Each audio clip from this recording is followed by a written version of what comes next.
wildfire. So without further ado, Dr. Inga La Puma, go for it. Thanks, Amanda, and thanks everyone for joining me today. I'm going to talk about the fire history of New Jersey, and I'm going to talk about what I consider the, quote, modern fire history of New Jersey. So we're talking about the last 80 and 90 years. And I'm going to tell you the story of the New Jersey fire records, how I came to interact with them, and why the spatial aspect of those is important to me. Then I'm going to go through a bunch of maps and show you a lot of the information that you can derive from the fire history, and go through some of my examples of research, and then talk about a little bit about future work that we could possibly do with this information. So a little bit about my background and interest in New Jersey fire. My interest actually came from the climate change perspective. So I was looking at how forest has changed and interested in how it will change in the future, mainly forest composition. I quickly discovered that disturbance was a huge driving force of change in New Jersey forests, and especially fire. And I wasn't really, I've never been a huge fire person, but my husband did the spatial fire history of the Everglades, so I kind of knew a little bit what was entailed. And then Nick Sronsky basically said, look, we've got this really good start on spatial fire history of New Jersey. He had done Fort Dix with Robert Soames, and so he kind of pitched it to me, and so I fell for it. At the time, Mike Drake was assistant state fire warden. He took me over to Jackson Nursery, which is where this picture is located.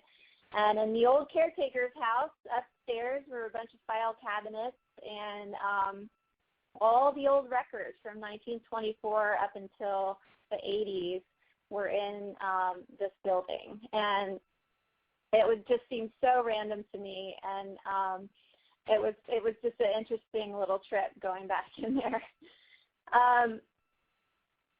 This is an example of one of the New Jersey Forest Fire Service's records. The Forest Fire Service was established in 1906, and their paper records again went from about 1924 to the 1980s. This record is from 1933. You can see down there on the bottom. And I went through all these records, and I looked at them, and I saw notes from Foreman and Borner, who had done a fire history paper, and Andy Windish, who did some fire history in the Pine Plains. So I knew that these were the records. These were it. These were the important ones. And the records included quarter-acre fires, all the way up to the largest fires. And I knew just from the magnitude of how the records were there that I had to limit what I looked at. And so I did the 100 acres and higher, so the large fires. And what I've discovered is that these records are just extremely cool, and I've learned a lot about the New Jersey fire history just by looking at them closely. And what I want to do is take you through each section so you can see all the things that I've known about just by looking at the records, but that maybe not many people realize is actually on these records. So if you look at this close-up of the top here, you can see, of course, the time of the fires, when it was started, when it was controlled, and when it was declared out. You can see the general location. You can see who worked on it. You can see that L. Benson actually paid 75 cents an hour back in 1933 on this fire. You can see that they had records of the ages of the forest that burned. So here we have a forest that the hardwood pine mixed area, 11 to 20 years. I'm sure that this was sort of a judgment call on their part, but about 400 acres burned of that, and then we had 50 acres of mixed brush. And so a lot of information. So the total fire here was 450 acres. You can also see when that area burned before.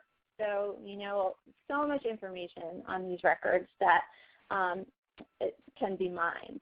So here's the bottom section of that, and just want to point out, here's the cause of the fire. So railroad locomotive, Pennsylvania Reading seashore line. So this was pretty common for during this period to have the railroad sparks start fires.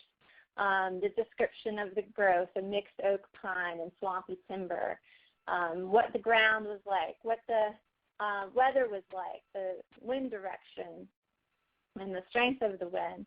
And then, of course, the remarks, and this is always the part that I always find so interesting.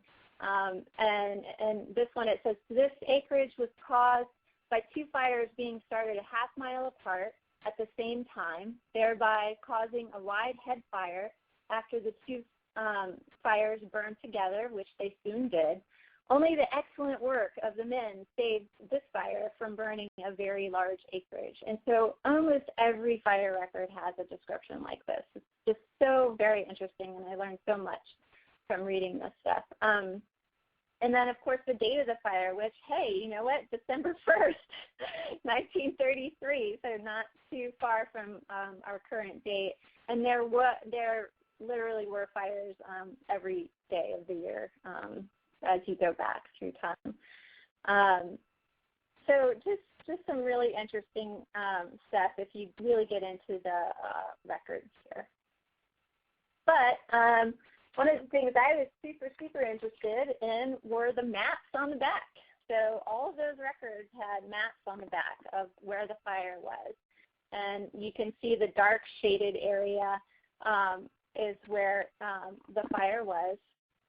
And you start to get to know these maps a little bit, and you can see, okay, well, this one is actually, they had some pretty decent cartographers back in the day. So you see the river and the railroad, and Port Norris, a small town here back in the day.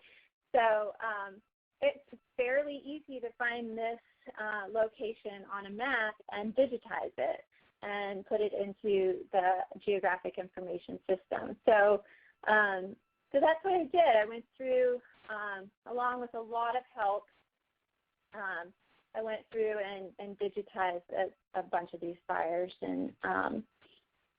And here's another example. So some were less detailed, So this one was kind of like, where is this? But it did have the lat and long, and a lot of the maps on the back did have the latitude and longitude. So that helped me find where these were a lot of times. So the records changed a little bit throughout the years. This is an example of a 1963 fire. Now, 1963, April 20th was our humongous fire day in New Jersey, and when about 190,000 acres burned in 1 to 2 days. So this is one of those fires. This one was 14,500 acres. And what you can see here is that now they're making about $1.25 an hour in 1963, so there was a raise. It cost about $500 for 15 people for this 14,500 acre fire. And there's a change on the form. They went from having the ages of the trees to the stems per acre. So that's what you see in here. So, there's different information as you go through the years if the forms changed a little bit. But they did add sort of a burning index on there, which is good information. And then you can see also down here, it's a little bit cut off, but it's about $63,000 in property damage from this fire. So lots of cool information from the 1963 fires. And here it is. Here's that fire, that 14,500 acre fire, and just the black outline here is the fire, and so you can see how it's, detailed all of the roads and everything from that fire. So it was pretty easy to digitize and find out where that was. This little blue section was an unburned area. So, there were about the same records that I showed you up until about 1974 when the form changed again a little bit, just a little bit modern. And then, of course, everybody joined the digital world. So this is from 1995, a GIS-based digital version of a fire that occurred. That was 19,000 acres. So this is another big one in the Greenwood Forest Wildlife Management Area up near Double Trouble. And so that's kind of the story of how I've interacted with the fire records. The last time I saw the originals was when I dropped them off at Coyle Field, and that arrow is pointing to where they were in a trailer. And I believe they are now in Trenton, and there are plans to scan them and archive them. And so a lot of them have actually colored pencil, really beautiful maps. But I do have copies of the large fires for the Pinelands area myself, and at Rutgers, where I'm a visiting scientist at the Center for Remote Sensing and Spatial Analysis, so where I did a lot of this work.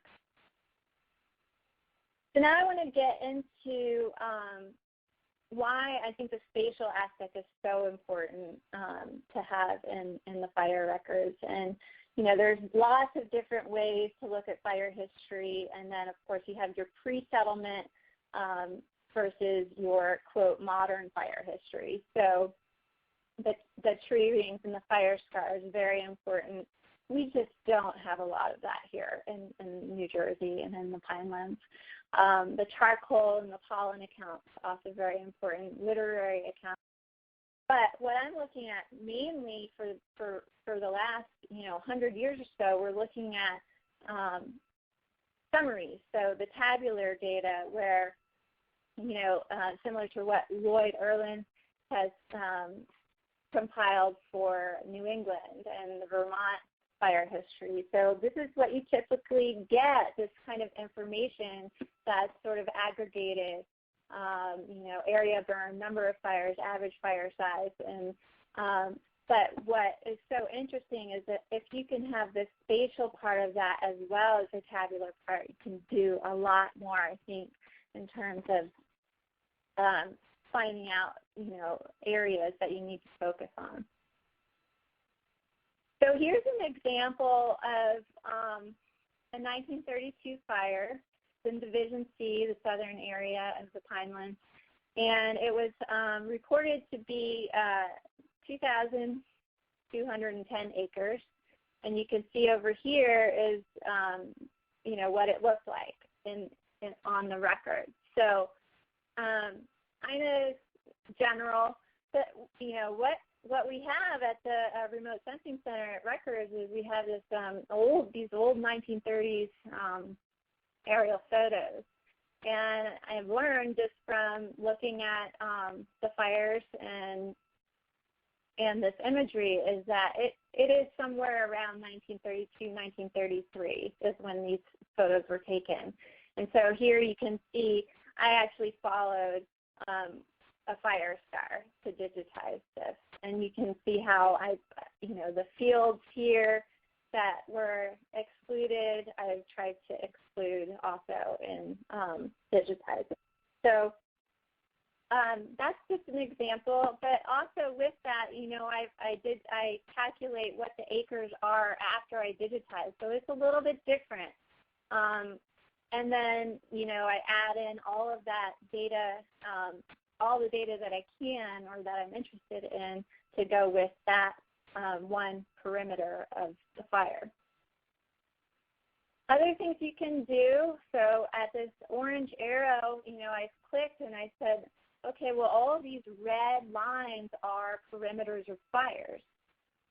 So in the center of this old fire here, how many fires have actually occurred in that location? And you can see that I've identified 6 features. So that means 6 fires have occurred, wildfires have occurred in that section. And so you can see how many fires have occurred. Oh, and then I have to go to my next PowerPoint point. This is over here. And then you can also look at when was the last time it burned. So the last fire in this White Oak Wildlife Management Area occurred in 2014. So, you can see the last time that area burned. So, there's a reason that the spatial part is so important because we can actually get a lot of information out of it. And so this spaghetti here are all the polygons of the fire perimeters from 1924 to 2015 that are over 100 acres. So there's about 1,100 of those. And I always like to pause and sort of admire this map and acknowledge sort of the many years of hard work from the many people who contributed to this data set. And I digitized a lot of them, but so did, Jeremy Weber at the Forest Fire Service and 4 or 5 remote sensing center interns, Nick Gronsky, Robert Jones, Trevor Rayner, and some other people at New Jersey Forest Fire Service. So it's a group effort here. And I guess, the main thing to take away from this map is just pretty obvious where the fire-adapted ecosystem is. So you can see where the pinelands are here. And I just want to point out, so this is the Mullica River. So this area is Division B, and this is Division C. So you can see those areas, and those are just divisions of the New Jersey Forest Fire Service administrative areas. So here you can see the red, again, the red lines are the wildfires, and then the blue lines are the prescribed fire areas that I found some records from about 1956 to 2008 of burn plans in the Division B office, and some actually noted where they went back and actually did the burns. And so those are the ones that I digitized, plus what Nick had from Fort Dix also. So it's a little bit less reliable, I would say, than the wildfire perimeters, but I think one thing to note is that you can see the state forest lands in green and how the prescribed fires are concentrated on those areas, and I think that makes a lot of sense. So those are the areas that have had the most prescribed fire.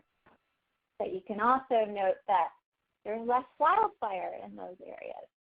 So, again, another sort of obvious thing, but that is really good to see in front of you.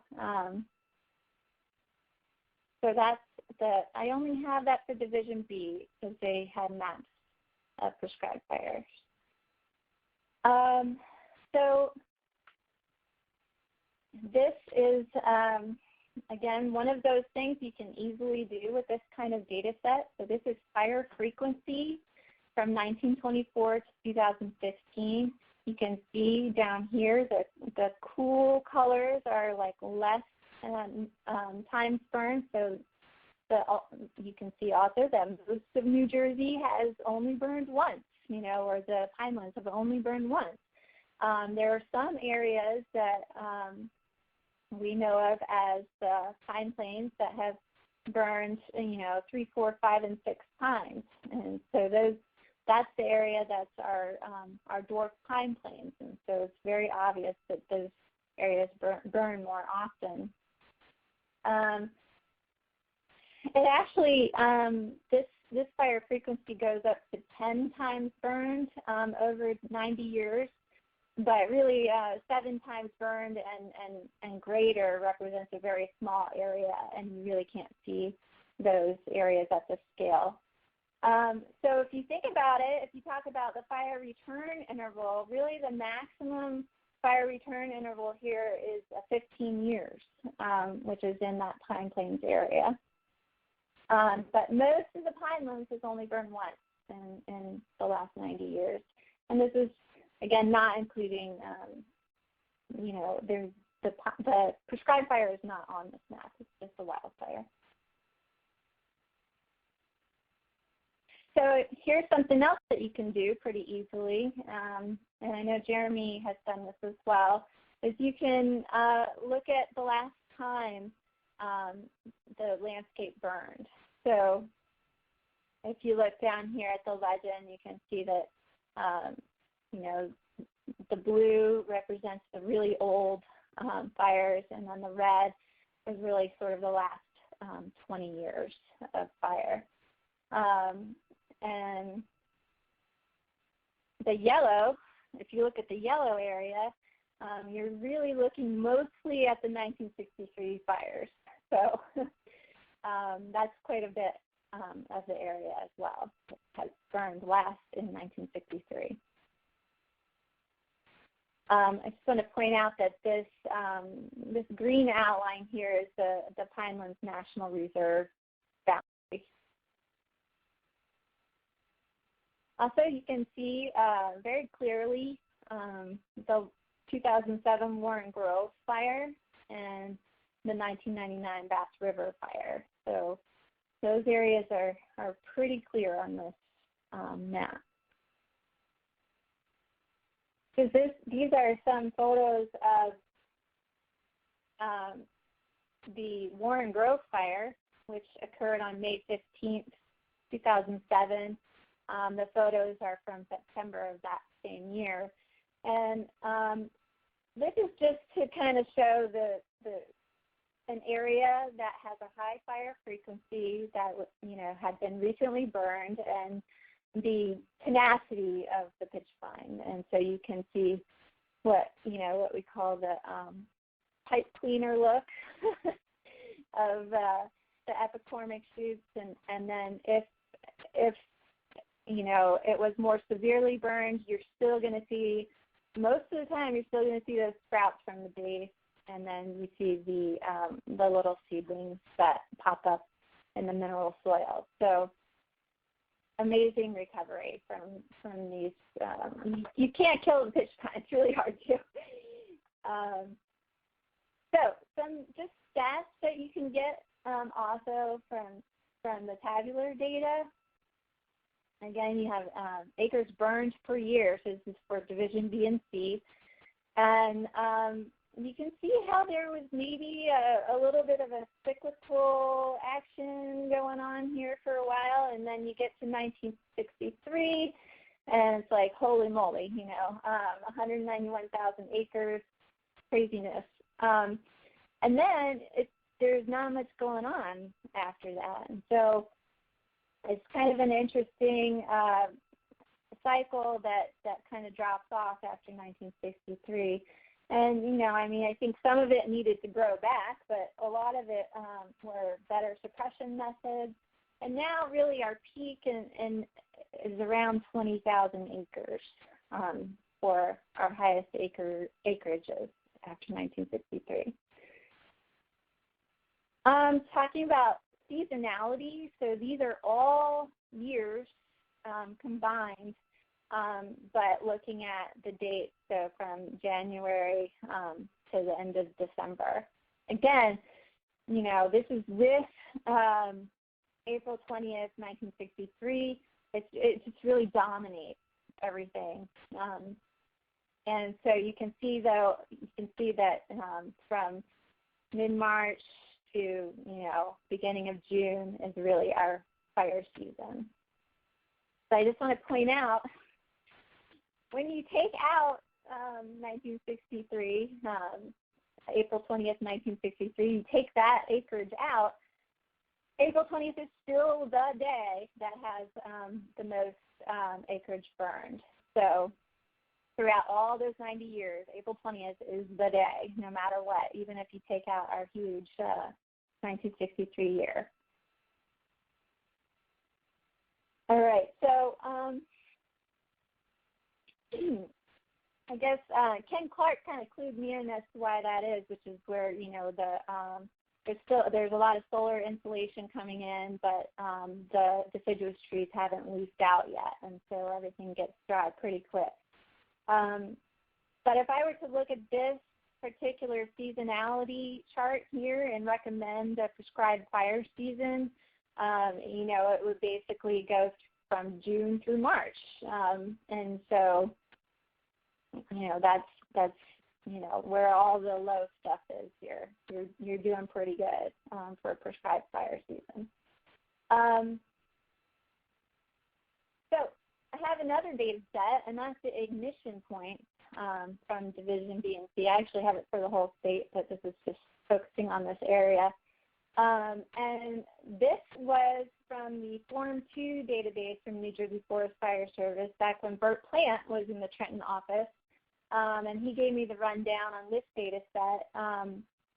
He is now on the Joint Fire Science Program Governing Board, by the way. But this has ignitions from all size fires that had a latitude and longitude associated in the database.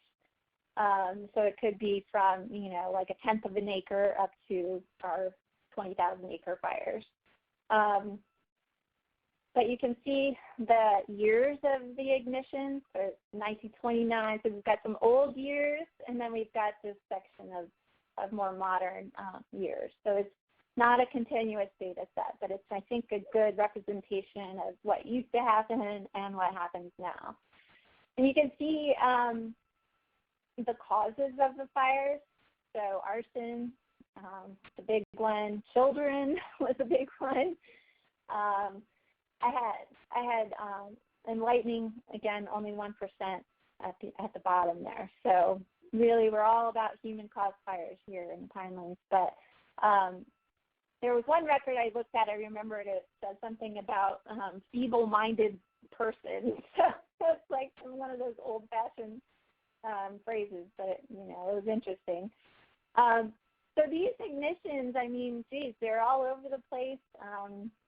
But you can really see where the population bases are in here.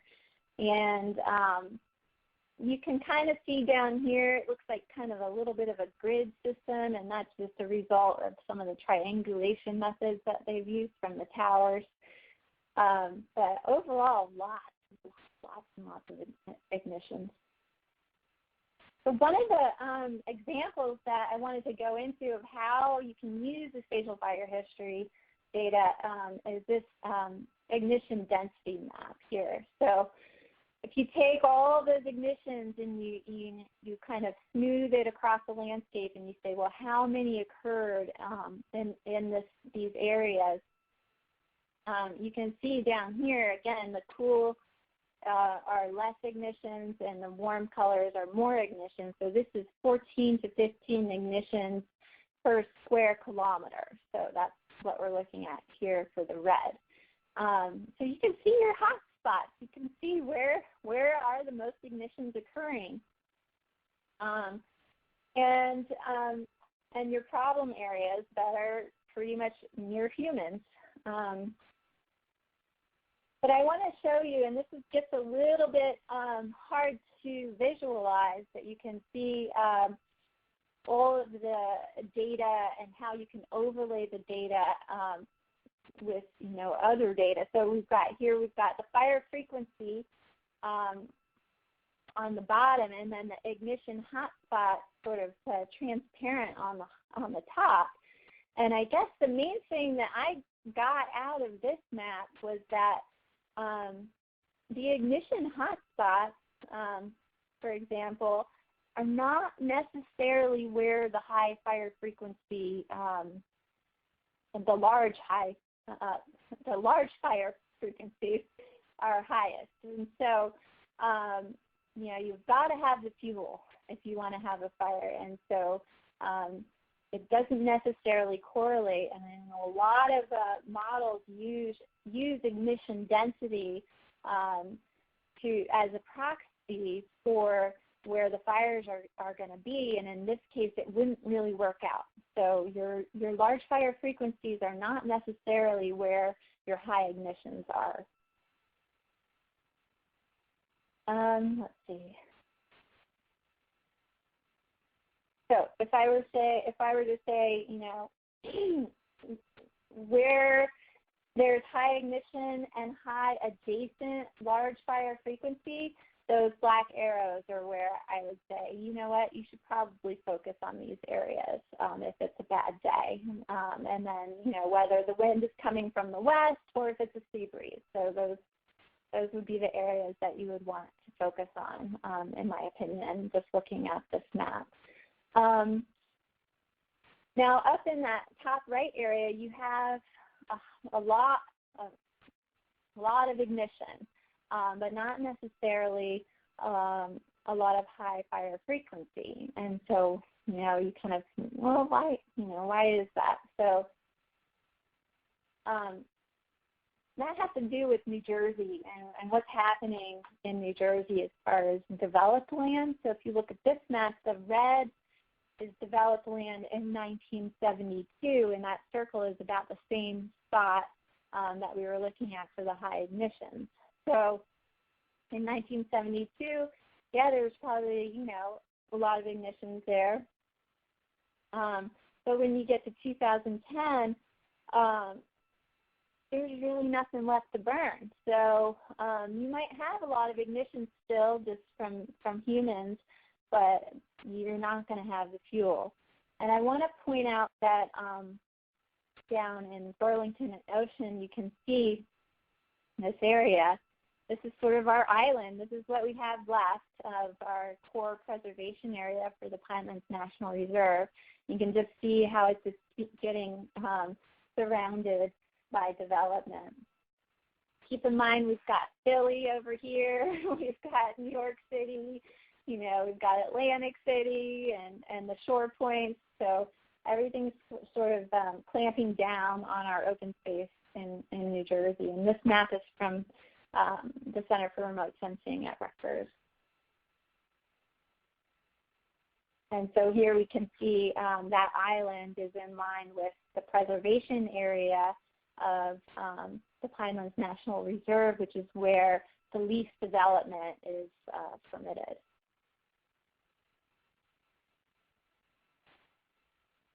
Okay, so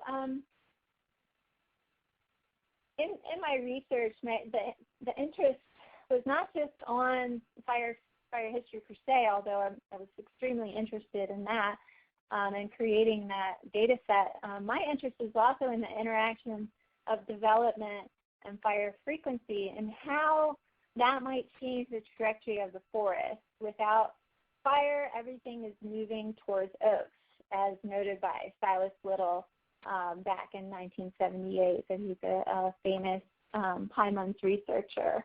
And so, this is in relative terms, obviously. So in the Pinelands, you need a lot of fire to maintain the pines. Otherwise, they'll mature, and then the hardwoods will take over.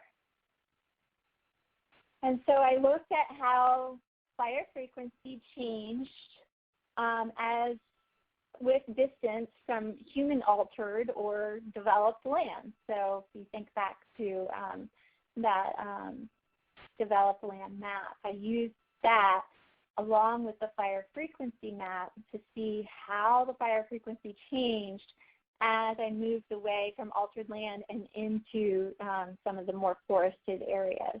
So if you look at this here, this was for the Barnegat watershed.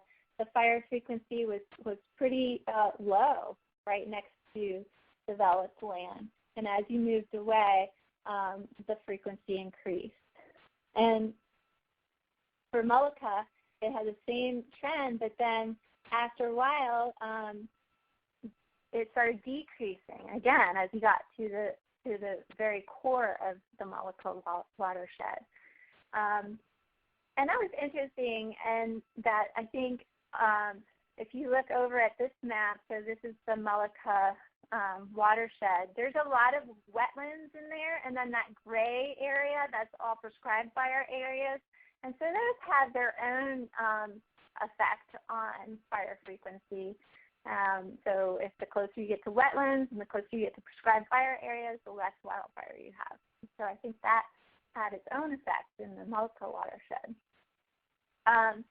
But in both watersheds, I saw a decrease in coniferous cover as I got closer to altered land, and an increase in deciduous cover as I got closer to altered land. And that makes a lot of sense because obviously we're going to put more resources into suppression as we get closer to human life and property.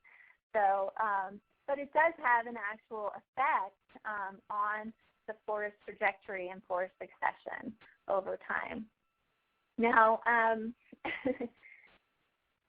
you know, this was, I'm not sure how much the gypsy moth played into this. This is 2007 land cover, but I know that there's not much of a southern pine beetle effect on this because it was kind of before all of that was becoming a problem. So it would be interesting to look at the deciduous and coniferous cover now and see how that's changed. So that's just an example of how I use the fire history and sort of, you know, building on all of that work. Some of the future work I'd like to do is look at, you know, some of those areas that haven't burned in a long time. You know, maybe those are focal areas that we need for prescribed fire, or we can somehow manage those areas to get back towards the pinelands forest succession trajectory. And then are there areas where we can have managed fire? So areas that are safer to do that in. And I think with these kind of maps, you can really pinpoint that kind of thing. I'd like to look more into the seasonality and some of the air quality issues.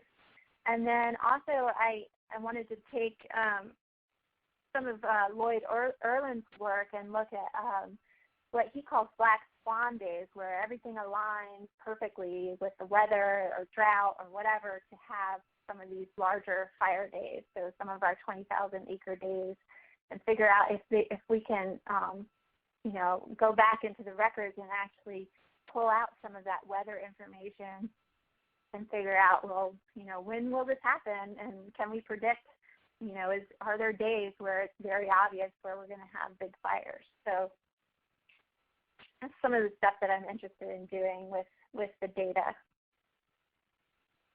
And that's pretty much it. So I'd like to thank my leadership team for doing the latest research brief on my EDGE research, and thank you to the Center for Remote Sensing and Spatial Analysis at Rutgers and Rick Lathrop for continuing to provide the means to create these maps and analyze the fire data. And I just want to invite you all, if you are ever in New Jersey or down in Cape May, New Jersey, to meet with me. And thank you, everyone, for tuning in. Awesome. Inga, wow, that was fabulous. Thank you so much. I'm sure that all of our muted participants would be applauding as well. Thank you for presenting all that great data and for really telling the story of what we know and what we don't know and illustrating it spatially. We have had some questions come into the chat box. The first one was already answered, but I'll read it anyway because you probably have more to add to it. So Zed Pike asks, 1% lighting fires still seem significant, especially in the context of pre-settlement non-suppression. How many fires total attributed to lightning? I'll let you answer that, but also Dr. Patterson had a response. So. Oh yeah, I couldn't give you a number of how many. I think that the ignition data set was upwards of 15,000 points. So yeah, 1% of that. Yeah, it's still significant. Oh, sorry. Go ahead. Yeah, I would say that still is significant for sure. I mean, and the thing is that those are probably, another thing to look into. So whether those lightning fires are typically the ones that cause the larger wildfires. Wow. Dr. Patterson replied to that, and he said, to evaluate this, you would probably need to know the number of lightning ignitions resulting in fires less than 100 acres. I know New Jersey is not New England, but in New England, most lightning ignitions result in fires smaller than 100 acres, probably most less than 10 acres. That for the 20th century, when fire suppression is more likely to catch a lightning fire than human cause. Right, yeah. So that's what I was saying, like it would be interesting to look back and see how big those lightning fires were. Yeah. Yeah, great. All right. Art Canterbury has a question or two questions. He says, can your maps be provided to overlay with the National Wildlife Refuges in New Jersey? And he also asks, did you get any information from the Fish and Wildlife Service records? Yeah, I mean, this is, I've given all of this information back to the New Jersey Forest Fire Service when I graduated, and they've added to it since. And so it's public information. And as far as did I get any, no, I don't think I got any Fish and Wildlife Service records unless they, were in concert with the New Jersey Forest Fire Service back in the day. I don't know. So. Great. So again, I encourage folks to type questions into the chat box. Dr. Patterson had another question. He says, for most New England states, there are at least number and acreages of fires back to about 1903. Do you have any of that general info for New Jersey as a whole for before 1924? They have, I have seen some records, it was, I believe, called the Geological Survey in the 1890s and early 1900s. And so there is some general info on that. But again, yeah, it's more of the aggregated information. Great, thank you. So we'll give folks another moment to type their questions into the chat box. We can easily go until 1 p.m. Eastern time, and anybody who wants to stay on longer, we can stay on if Inga has time to answer questions after that. So we'll give folks another moment to type their questions into the chat box, because I'm sure there are some great questions coming out of that presentation.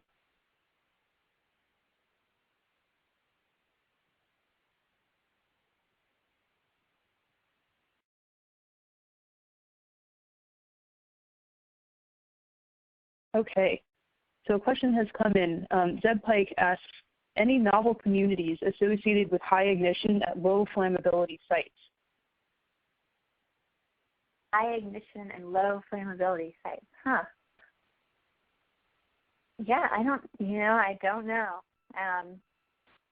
That again, this data set can be, you can, overlay it with any kind of, maybe gas analysis or any kind of land cover, and pull out any information to go along with the ignitions or the fire frequency. But I think that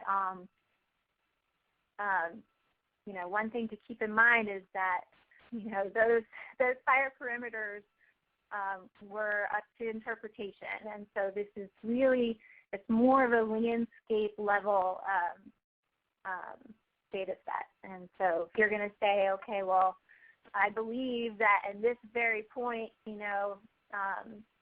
50 meters by 50 meters, there were 6 fires in the last 90 years, you might want to kind of think, well, that might not exactly be the case. But and especially considering backfires and things like that that aren't necessarily separated out from the head fire areas. Cool, interesting. People are typing in thanks also. Something I thought was interesting also for the maps that you prepared for the Joint Fire Science Governing Board visit yes, you say it's landscape scale, but you can go to these sites on the ground and see some of the effects. So maybe perhaps some of your mapping could be used to kind of interpret where would be good places to kind of field check or look for novel communities that might have grown up since then. So that's just another thought.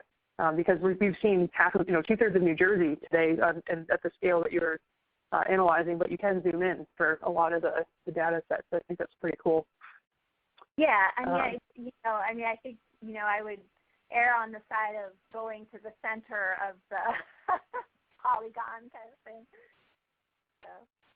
Yeah. Cool. Art Canterbury has another question. He says, are you familiar with the new risk-based model that the OWS and DOI are using the prioritized funding to federal programs? So new risk-based model that OWS and DOI are using to prioritize funding to federal programs. No, I'm not intimately familiar. I feel like I've heard about it, but I haven't looked at it. So, but sounds like I need to talk to Art Canterbury. Yeah. Yeah, he adds also, the information you could put together could be useful for future conversations to support maintaining resources in that area to assist with wildfire response. Definitely, and that's why I was saying, if you look at those high ignitions adjacent to the large fire frequency areas, those are definitely areas that seem like they should be a priority. Yeah, for sure. We had a question come in from Larry Mastic. He says, is this information available someplace in New Jersey community to assist them with risk assessment planning? I've been to some of the meetings. There was back in 2005 in Stafford and Barnegat Townships. There's some plans that were being put into place, and so there was the public meetings where I presented some of this data, and where people were shocked to find that their house had burned, the area where their house was had burned, 3 times in the past. But, so it's been presented sporadically to the community, but I think, there could definitely be a larger effort for the fire-wise communities and that sort of thing to spread this information. So now, sort of capitalize on Larry's question, so if people are looking for, or communities are looking for this information, then do they contact New Jersey Forest Fire Service or the fire-wise communities in their area, or how would they find out? Yeah, we've got to come up with a good plan on how to spread this. Yeah, I'd like you to help us get it out. That would be awesome. Yeah, that's what Larry just said. I'd like to help get it out there. Awesome. We have another 5 minutes in the scheduled webinar. We'll give folks another moment to type questions into the chat box. We still have a few more times a little more time to address a few more questions. The questions that are coming in are great, by the way. This is really wonderful conversation.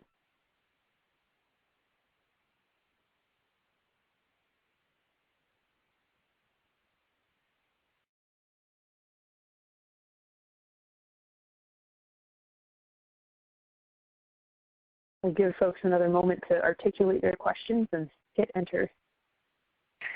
I'm sure that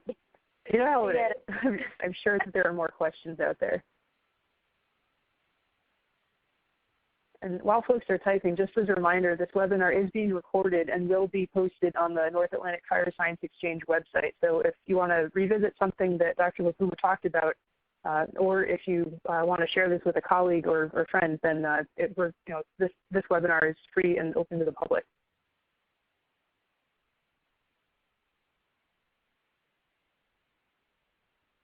"4 minutes, folks. Come on. I know you have more questions.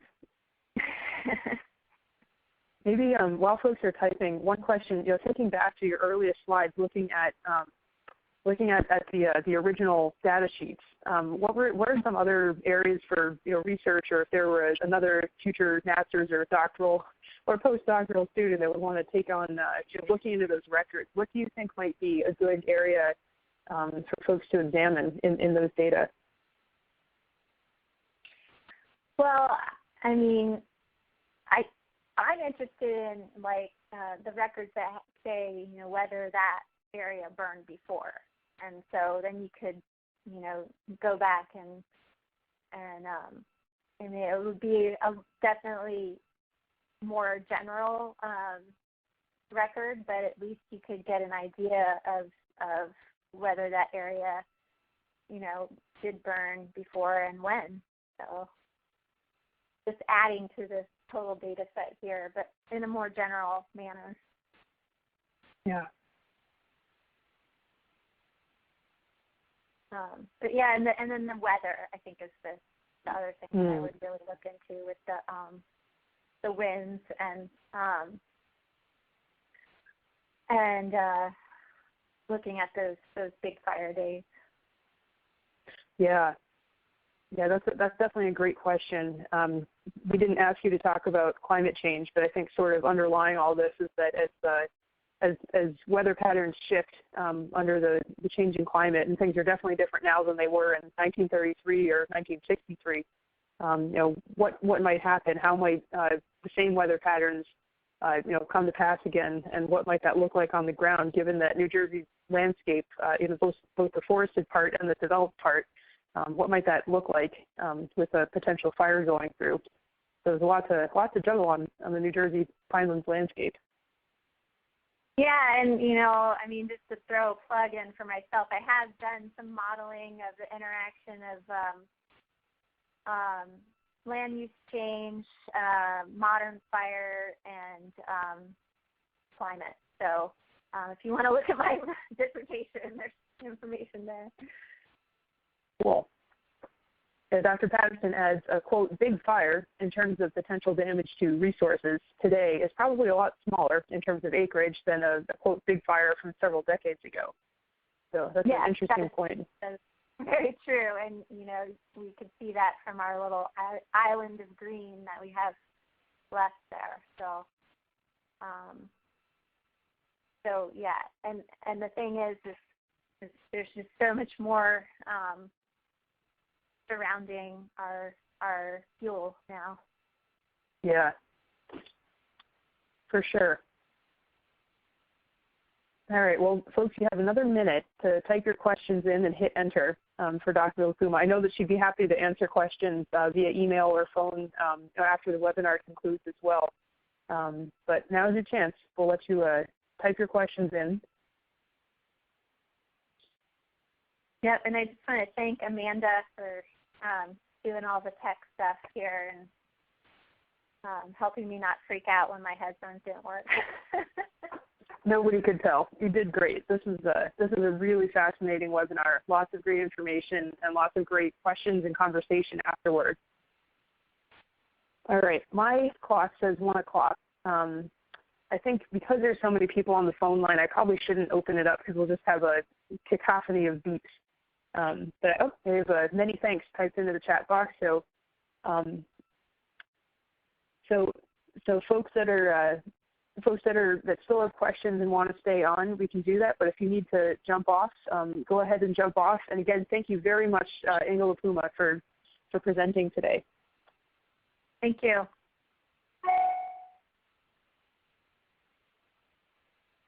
All right. Yeah, we have several thanks, questions, responses coming in.